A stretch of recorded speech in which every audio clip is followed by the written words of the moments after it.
Je suppose que vous êtes un étudiant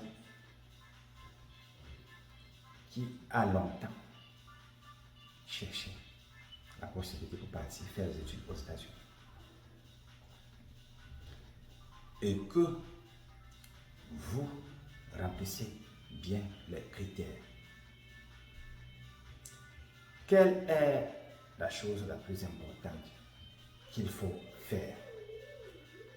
Qu'est-ce que les Américains exigent d'un étudiant international pour les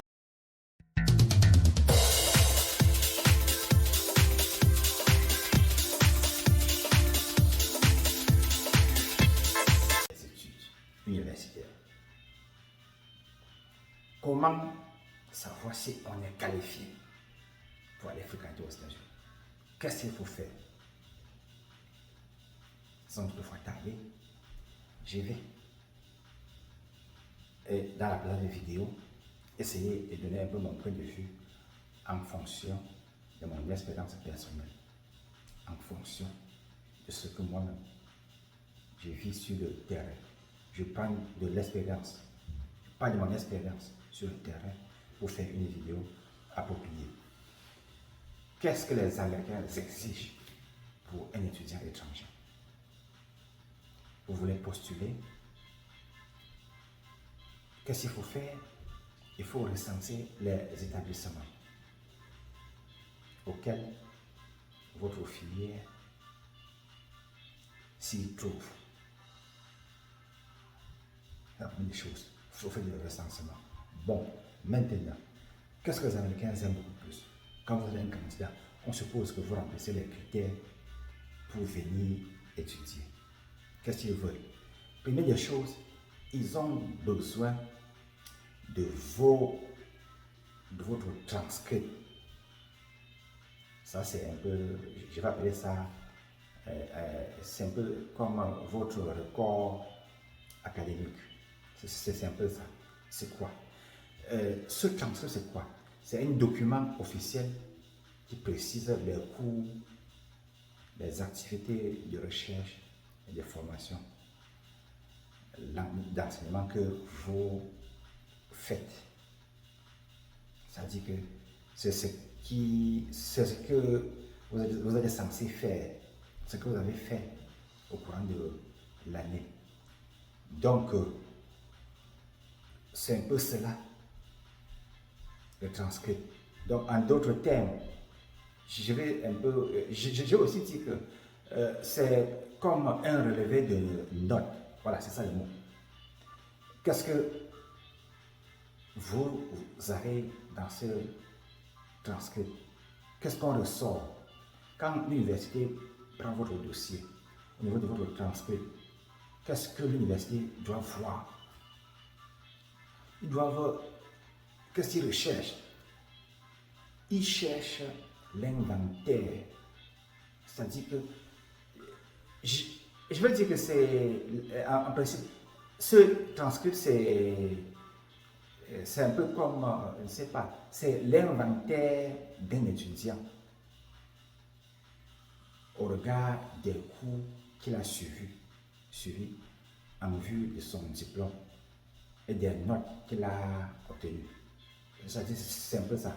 Bon, cela comprend aussi les honneurs, les diplômes conférés à un étudiant depuis le début de son, je vais dire, de son séjour dans un établissement jusqu'à l'année scolaire en cours.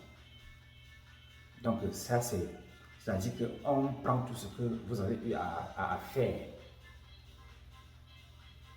depuis que vous êtes dans un établissement jusqu'à présent.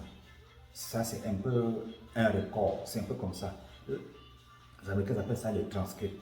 En français, c'est en fait c'est pas, c'est comme je l'ai expliqué, c'est le relevé des notes. Et ça a un certain nombre d'informations. C'est ça que l'université américaine veut. Et puis, ils veulent aussi, ils appellent ça en anglais Standardized Test Score.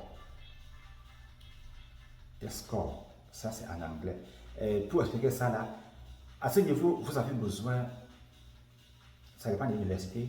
Certaines universités doivent faire le SAT test, d'autres font le ACT test. Mais globalement parlant, beaucoup demandent le TOEFL. Donc, c'est-à-dire English Proficiency Test Score. C'est un peu ça. C'est-à-dire qu'il veut avoir le résultat des tests de compétences en anglais. C'est un peu ça. Donc, c'est un test. C'est-à-dire que le TOEFL, c'est le test of English as a foreign office. C'est-à-dire un test d'anglais pour les gens qui parlent anglais comme seconde langue. C'est un peu ça. Et puis le TOEFL évalue votre capacité à parler et à comprendre l'anglais. Et ça analyse aussi votre niveau d'anglais en termes de lecture, d'expression orale, d'écoute et d'écriture. C'est un peu ça. Ils mettent trop l'accent sur ça. Et bon, ils ont aussi besoin de votre, ils appellent ça en anglais, essai. En français, ça veut dire la rédaction. Bon, aussi, l'une des exigences des universités américaines, ils ont aussi, vous avez aussi les lettres de recommandation. Si vous êtes nouveau, vous venez d'avoir le bac, à ce niveau, vous pouvez voir même un de vos enseignants et vous faites ça. Ou bien le chef de l'établissement, vous faites ça. Pour ceux qui ont déjà peut-être, je ne sais pas, la licence ou bien le master, le plus souvent, il faut voir un de vos professeurs ou bien un de vos, je ne sais pas, un maître de conférence, un de vos chargés de cours ou bien un de vos chargés de travaux pratiques, ou bien même si vous fréquentez un travailleur, votre travailleur, surtout quand votre filière d'études est dans le même domaine que le travail que vous faites, votre employeur à ce niveau peut vous donner une lettre de recommandation.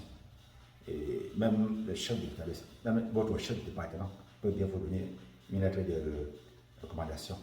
Ils appellent ça recommendation letter en anglais. Et puis vous avez aussi besoin, ce que les Américains disent aussi, la copie valide de votre passeport. Le passeport doit être valide.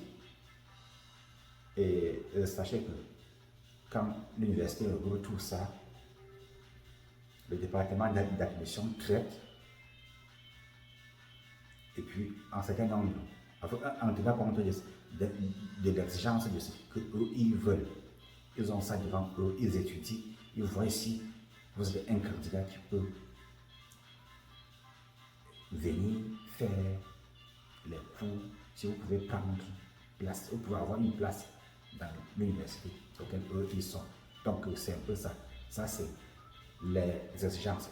Donc j'ai parlé des transcripts, il y a les tests TOEFL qu'il faut faire, il y a les essais, il y a la recommandation, l'ERA, et puis il y a maintenant votre passeport.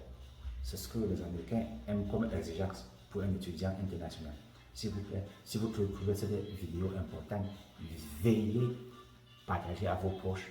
Ça peut servir une personne. Mais en passant, nous sommes ici dans le canal Augustin Info, votre page qui parle d'immigration, éducation. Portez-vous bien et à la prochaine. Ciao.